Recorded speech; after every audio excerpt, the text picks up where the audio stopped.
Bharat Pakistan cricket match এখন হয়ে গেছে পুরনো আমলের জমিদারির মতো, যার ইতিহাসের পাতায় পাতায় শিহরণ ছড়ানো অনেক গল্প, রোমাঞ্চ ছড়িয়ে দেওয়া অনেক রূপকথা, ঐশ্বর্যমণ্ডিত অনেক ঐতিহ্য।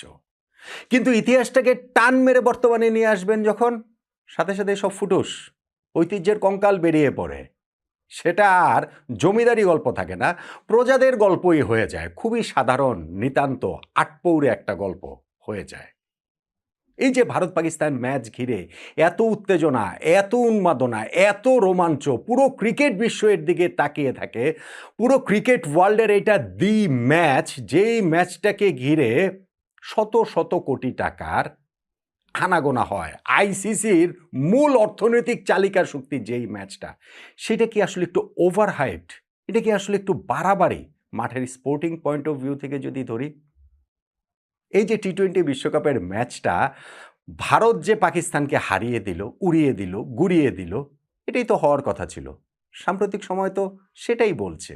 সামান্যতম ওই চেঞ্জ করার কোনো সম্ভাবনা পাকিস্তান এই ম্যাচের খেলায় তো দেখাতে পারেনি। সেই সম্ভাবনার জায়গাটা পর্যন্ত তারা জাগাতে পারেনি।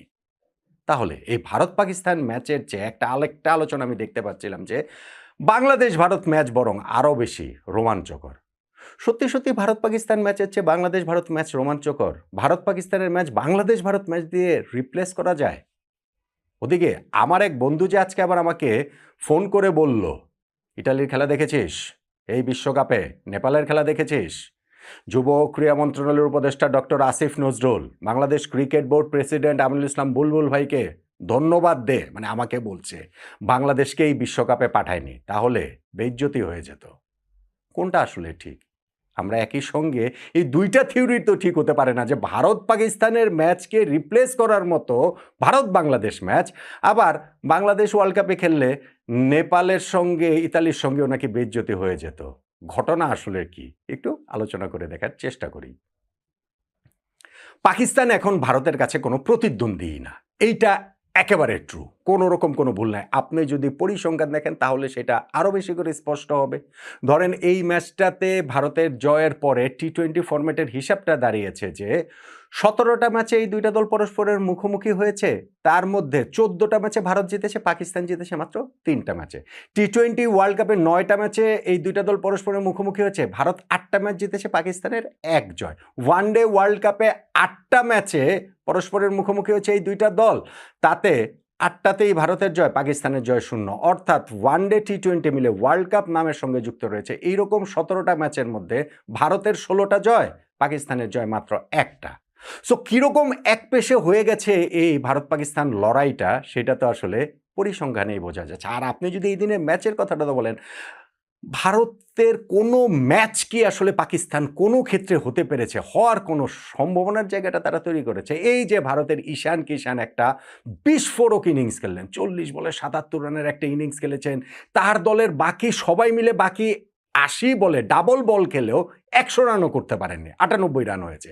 সো এই যে ঈশান কিষান ডিফারেন্স মেক করে দেওয়া একটা ইনিংস খেললেন, এরকম একটা ইনিংস খেলার সামর্থ্য পাকিস্তান ব্যাটিং লাইন আপে কার আছে আমাকে বলেন তো? সাইম আইয়ুব, বাবর আজম, সালমান আগা, উসমান খান, কার আছে? আপনি কি এটা বলতে পারেন? কিন্তু আপনি আবার একই সঙ্গে এইটা বলতে পারবেন যে ঈশান কিষান ওই দিন যদি এই ইনিংসটা না খেলতেন, নাও খেলতেন, হতে পারত সেই ইফস অ্যান্ড বাটস, অভিষেক শর্মা এরকম একটা ইনিংস খেলতে পারেন, সূর্যকুমার যাদব এরকম একটা ইনিংস খেলতে পারেন, ইভেন তিলক ভার্মা এরকম একটা ইনিংস খেলতেই পারেন। ভারতীয় ব্যাটিং লাইন আপে এরকম অনেকেই রয়েছে। ফলে ঈশান কিষানের ইনিংসটা ডিফারেন্স মেক করে দিয়েছে। কিন্তু আরও বড় করে যদি আপনি চিন্তা করেন, ঈশান কিষান না থাকলে হয়তো আরেকজন দাঁড়িয়ে যেতেন, অন্যভাবে হয়তো ভারত এই সিচুয়েশনটা সামলে নিত। ইউএসের বিপক্ষে ম্যাচে দেখেননি যে কীরকম একটা কঠিন অবস্থা থেকে ক্যাপ্টেন তাদের সূর্যকুমার যাদব কীরকম একটা অবিশ্বাস্য অসাধারণ নক খেলেছিলেন। পাকিস্তানের এই ব্যাটিং লাইন আপে ওই রকম ব্যাটসম্যানটা কে আছে আমাকে বলেন তো দেখি। এখনও তারা সেই বাবর আজমকে নিয়েই টি-20 ফরম্যাটে এগুচ্ছে, যেই বাবর আজম আসলে 90s ওয়ান ডে ক্রিকেট খেলেন। এখনও তারা এই জায়গাটাতে যেই যাদেরকে নিয়ে তাদের এই কি বলা চলে ব্যাটিং অ্যাপ্রোচটা, সেই অ্যাপ্রোচটাকে মনে হয় খুবই কনফিউজড অ্যাপ্রোচ, যে তারা অল আউট অ্যাটাকে যাবে নাকি তারা আবার একটু ধরে খেলবে, একটু মেরে খেলবে, কিভাবে কি করবে। ওই 175 যে ভারত করেছিল, আমি বলেছিলাম ওই আগের ভিডিওটাতে, এই ম্যাচ যদি 10 বার এই উইকেটে এই ব্যাটিং লাইন আপ এই বোলিং লাইন আপের খেলা হয় ভারত পাকিস্তানের এই প্রেশার সিচুয়েশনে, তাহলে 10 বারের মধ্যে না 20 বারের মধ্যে পাকিস্তান একটা ম্যাচ জিততে পারে। তাহলে এই দুইটা দলের ম্যাচটা আসলে হয় কিভাবে? আপনি যদি এখন ধরেন বোলিং এর কথা ধরেন, শাহিন শাহ আফ্রিদি তাদের একমাত্র পেস বোলার, তিনি যে 2টা ওভার বল করেছেন, ইনিংসের সেকেন্ড ওভার একটা করেছেন, লাস্ট ওভার একটা করেছেন, সামান্যতম কোনো পেনিট্রেট করতে পেরেছেন। ওদিকে দেখেন যে ভারতের পেস বোলাররা জাসপ্রীত বুমরা এবং হার্দিক পান্ডিয়া, তারা প্রথম 2 ওভারেই 3 উইকেট তুলে নিয়েছেন। ডিফারেন্সটা বোঝা যায়। আপনি স্পিনের দেখেন যে পাকিস্তান এখানে 6 জন স্পিনার তারা ব্যবহার করেছে, 18 ওভারই তারা স্পিন দিয়ে বোলিং করিয়েছে, এবং স্পিনাররা উইকেট থেকে খুব ভালো পারচেস পাচ্ছিলেন। তারা উইকেটের সুবিধাটা খুব ভালোভাবে আদায় করে নিতে পারার মতো উইকেট এই জায়গাটা ছিল। ভারতের বোলিং লাইন আপে তো স্পিনার মাত্র 3 জন, এবং সেই 3 স্পিনারই বাকি 6 স্পিনারে আউটশাইন করে দিয়েছেন। ওইটাতেই তাদের কাজের কাজ হয়ে গেছে। হ্যাঁ, ইনফ্যাক্ট শেষের দিকে গিয়েছে এখন রিঙ্কু সিং, তিলক ভার্মাকে ক্যাপ্টেন সূর্যকুমার যাদব বোলিং করিয়েছেন। এইটা মনে হয় পাকিস্তানকে আরও একটু তুচ্ছতাচ্ছিল্য করানোর জন্য, পাকিস্তানকে আরও একটু হেয় প্রতিপন্ন করার জন্য। ফলে এখন যে অবস্থাটাতে ভারত পাকিস্তান ম্যাচ এসে দাঁড়িয়েছে, তাতে পাকিস্তান যদি কোনো ম্যাচে ভারতের বিপক্ষে জিতে, সেটা অঘটন ভাই, সিরিয়াসলি সেটা অঘটন। আমি বলছি না জিততে পারবে না, অবশ্যই জিততে পারে। ধরেন এই টি-20 ওয়ার্ল্ড কাপে আবার সেমিফাইনালে ভারত পাকিস্তান মুখোমুখি হয়ে যেতে পারে, ফাইনালেও হতে পারে। সো সেই ক্ষেত্রেও পাকিস্তান জিততে পারে। ক্রিকেটের তো হয়, ক্রিকেটের এরকম অনেক কিছু হয়, কিন্তু সেইটা অঘটন, কোনোভাবেই সেইটা মানে একটা নিয়ম না, ওটা একটা ব্যতিক্রম। ওই যে টি-20 ওয়ার্ল্ড কাপে একটা ম্যাচ যে তারা 10 উইকেটে যে 2021 না 22-এ যেখানটাতে 152 চেস ডাউন করলো বাবর আজম এবং মোহাম্মদ রিজওয়ান, ওইটা ব্যতিক্রম, এবং ব্যতিক্রম শুধুমাত্র নিয়মকেই প্রমাণ করে। নিয়মটা হচ্ছে ভারত পাকিস্তান ম্যাচে এখন ভারতের একাধিপত্য, এইখানে পাকিস্তান আসলে কোনোভাবে ম্যাচই করে না। বাংলাদেশ করে। মানে আমরা যে ওই আলোচনার জায়গাটা কোথাও কোথাও আমি দেখছিলাম যে না, এখন বাংলাদেশ ভারত ম্যাচ সেইটার চেয়ে অনেক বেশি। আপনি যদি আগে ওই কথাটা বলি যে আমার ওই বন্ধুর কথাটা, ইটালি আজকে ইংল্যান্ডের সঙ্গে যেই ব্যাটিংটা করেছে, তাতে করে ইংল্যান্ডের 202 রান তারা করে, হ্যাঁ শেষ পর্যন্ত তারা 24 রানে হেরেছে, কিন্তু তারা জিততেই পারতো, এরকম একটা অবস্থানে তারা চলে গিয়েছিল, ইনএক্সপিরিয়েন্সের জন্য তারা হেরে গেছে। আবার ধরেন হচ্ছে গিয়ে সেই ইংল্যান্ডকে কিভাবে কাঁপিয়ে দিয়েছিল নেপাল, নেপালও তো ওই ম্যাচটা জিততেই পারত। আবার ধরেন সেই নেপালকে ইতালি হারিয়ে দিয়েছে আবার সহজেই। ফলে আমরা যদি এই ওয়ার্ল্ড কাপে এই গ্রুপে থাকতাম, আমাদের জন্য কাজটা সহজ হতো না। আমি এটা এখনো বিশ্বাস করতে চাই যে না, আমাদের অবস্থা আবার অত খারাপ না যে বুলবুল ভাইকে ধন্যবাদ দিতে হবে, আসিফ নজরুলকে ধন্যবাদ দিতে হবে যে বাংলাদেশ বিশ্বকাপে খেলেনি, খেললে আসলে কেলেঙ্কারি হয়ে যেত, ইতালির কাছে কিংবা নেপালের কাছে আমরা হেরে যেতাম। আমি সেটা মনে করি না। আমাদের ক্রিকেট টিমের টি-20 ওয়ার্ল্ড কাপের এই বিল্ড আপে আমরা যেই ভালো ক্রিকেটটা খেলছিলাম, আমাদের একটা বিরাট অপরচুনিটি লস্ট হয়েছে বলে আমি মনে করি। অতএব যাদের কারণে আমরা টি-20 বিশ্বকাপ খেলতে পারিনি, তাদের প্রতি আমার ঘৃণা কখনোই যাবে না, কখনোই যাবে না। মাঠে ক্রিকেট খেলে আমরা হারতে পারতাম, কিন্তু আমরা যে সেই সুযোগটাই পাই নাই, আমরা যে ওয়ার্ল্ড কাপটাই খেলতে পারি নাই, ওই আক্ষেপ, ওই দুঃখ কষ্টের জায়গাটা আমার আসলে যাওয়ার নয়। আমি নিশ্চিত যে আমার মতো এরকম অনেকেই রয়েছেন। আলোচনার যে আরেকটা জায়গা, ভারত পাকিস্তানের ম্যাচ কি এখন ভারত বাংলাদেশ কিনা, বাংলাদেশের সঙ্গে ভারতের ম্যাচ কি এখন ওইরকম হয় কিনা, আমি যদি জাস্ট শুধু স্ট্যাট দিয়ে যদি চিন্তা করি, তাহলে আমরা কি দেখতে পাই? ধরেন আমি শুরুতে অনেকগুলো স্ট্যাট বলেছি, সেইটাও যদি তুলনা করি, ভারত পাকিস্তান এই দুইটা দল টি-20 ফরম্যাটে যে 17 বার মুখোমুখি হয়েছে, তাতে ভারত জিতেছে 14 বার, পাকিস্তান 3 বার। বাংলাদেশ এবং ভারত এই দুইটা দল টি-20 ফরম্যাটে আমরা যে 18 বার মুখোমুখি হয়েছি, তাতে ভারত জিতেছে 17 বার, বাংলাদেশ কেবলমাত্র 1 বার। ওই যে 2019 সালে দিল্লিতে গিয়ে আমরা যে ম্যাচটা জিতেছিলাম, মুশফিকুর রহিম দারুণ ব্যাটিং করেছিলেন, সেই একটা ম্যাচে আমরা জিতেছিলাম। ভারতের চেয়ে, পাকিস্তানের চেয়ে বাংলাদেশ কি এইখানে ভারতকে বেশি ট্রাবল দিতে পারছে? এটার কোনো প্রমাণ কি আমরা স্ট্যাটের মধ্যে দেখতে পাচ্ছি? পাচ্ছি না তো। আসেন এবার টি-20 ওয়ার্ল্ড কাপে।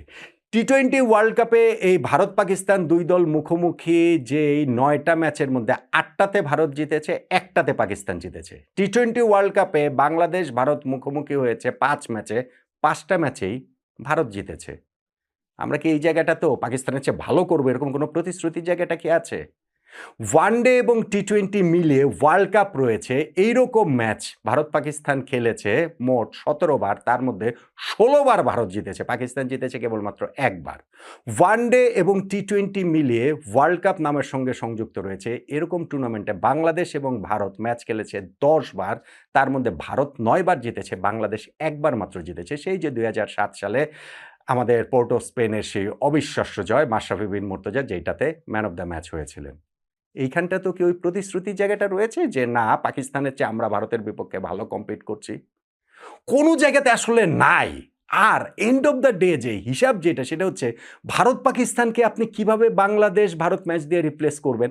মানে এই কথাগুলো যে আমরা বলে ফেলি, আমরা চর্চা করি না, সেইটা যদি ভারত পাকিস্তানে এক পেশে ম্যাচ দেখতে দেখতে দুঃখ আক্ষেপ নিয়ে করেন, আমার কোনো আপত্তি নাই। কিন্তু যদি সত্যি মনে করেন যে না, বাংলাদেশ এখন ভারতকে আরও বেশি ট্রাবল দিতে পারে পাকিস্তানের চেয়ে, এটা আসলে বাড়াবাড়ি, এইটা স্রেফ বাড়াবাড়ি। এইটা ওই যে আবারও একটুখানি জাতীয়তাবাদ উস্কে দেওয়া বলে আমার কাছে পরিসংখ্যানিত সেটা বলছে। আর এটাতে ভাই অনেক কিছু ব্যাপার রয়েছে। ধরেন আমি কিভাবে বলবো, ধরেন ফুটবলে কাতালোনিয়ান ডার্বি, যেটা বার্সেলোনা ভার্সেস এসপানিয়ল, এইখানটাতে এসপানিয়ল কি কোনো ধারে কাছে আছে বার্সেলোনার?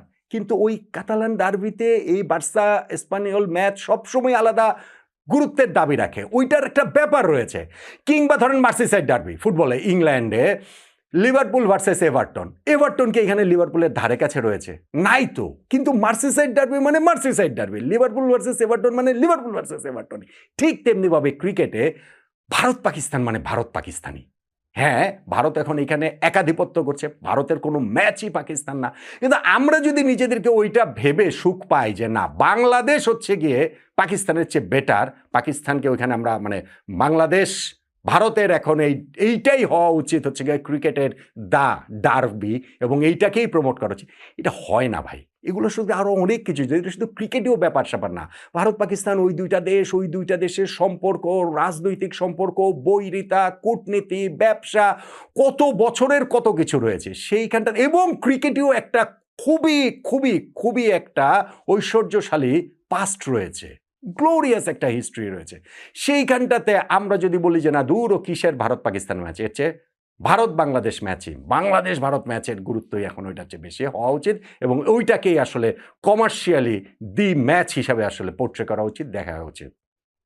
হয় না, এটা আসলে হয় না। ওইটা শুধুমাত্র আমরা বলার জন্যই বলি, এর চেয়ে বেশি কিছু বলে আমার কাছে মনে হয় না। কিন্তু এত কিছু বলা সত্ত্বেও বাংলাদেশ যে ওয়ার্ল্ড কাপটা খেলতে পারছে না, ওই আক্ষেপ, বাংলাদেশ তো আর খেললে এই গ্রুপে খেলতো না, এখানে খেলতো না, কিন্তু জাস্ট আলোচনার জন্য ওই আক্ষেপ দুঃখ আমাদের যেমন যাবে না, ঠিক তেমনিভাবে এটাও ঠিক যে এই ডার্বিটাকে মানে ভারত পাকিস্তানের এই ম্যাচটাকে আবারও একটু ওই জমিদারি আমলে ফেরানোর জন্য, একটুখানি ধরেন প্রতিদ্বন্দ্বিতার জায়গা তৈরি করে দেওয়ার জন্য পাকিস্তানের মনে হয় কিছু ম্যাচ জেতা উচিত। 90s কথা যদি আমরা বলি, আপনাদের যদি মনে থাকে বা ক্রিকেটের যারা অনুসারী রয়েছেন তারা জানবেন যে ওই সময়ও কিন্তু হিসাবটা ছিল পুরোপুরি উল্টা। পাকিস্তান তখন ডোমিনেট করতো, এরকম প্রবলভাবে না, কিন্তু ডোমিনেট করতো, দারুণভাবেই ডোমিনেট করতো এই ভারত পাকিস্তান ম্যাচটা।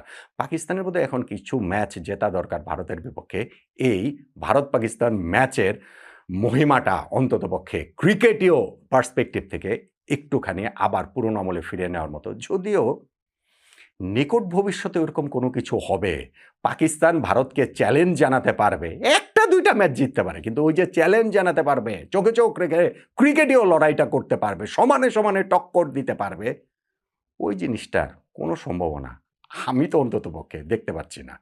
আপনি কি